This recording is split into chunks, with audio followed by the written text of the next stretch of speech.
El malo es un cuento que encontré en la antología El cuento hispanoamericano de Seymour Menton. En estos cuentos, una característica frecuente es la regionalización. Se utiliza un lenguaje con tintes entre vulgar y coloquial. La descripción de escena es extensa, tratando de abarcar todos los elementos distintivos de la zona. Las historias se centran en personajes autóctonos y enfatizan lo arraigada que está su cultura en cada uno de ellos. Personalmente, no me gusta este estilo, así que suelo estar predispuesto al momento de leer un cuento de estas características. No obstante, se ha convertido en uno de mis cuentos favoritos. ¿Qué lo hace especial? Aquí mi opinión.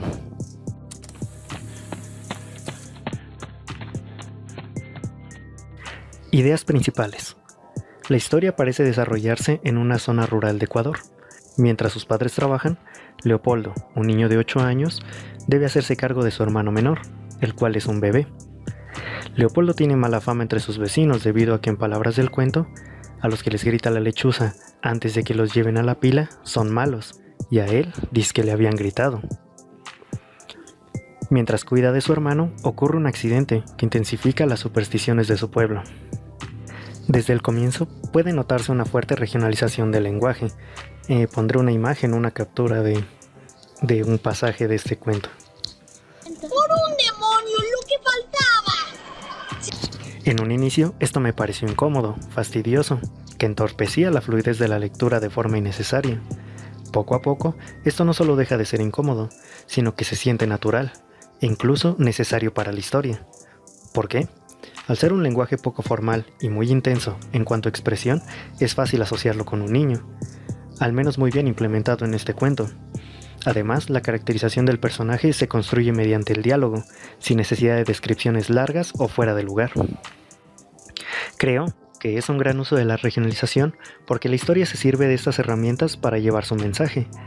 Los elementos propios de la región son un acompañamiento y no el elemento principal. La mayor virtud de este cuento, a mi parecer, es el choque emocional tan fuerte que brinda la historia, logrado a través de una narrativa inteligente pero muy intensa, por lo que creo que la mejor impresión del cuento se logrará la primera vez que se lea, así que recomiendo hacerse de un espacio tranquilo donde pueda leerse en una sola sesión.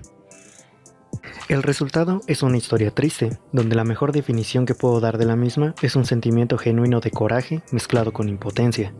Los personajes secundarios participan en el momento preciso y con una duración adecuada.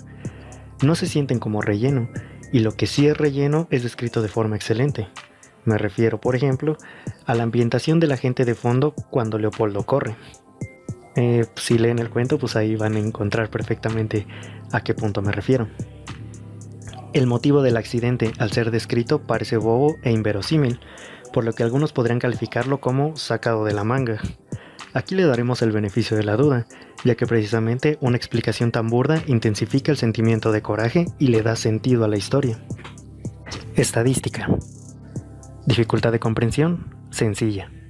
Una historia clara y directa.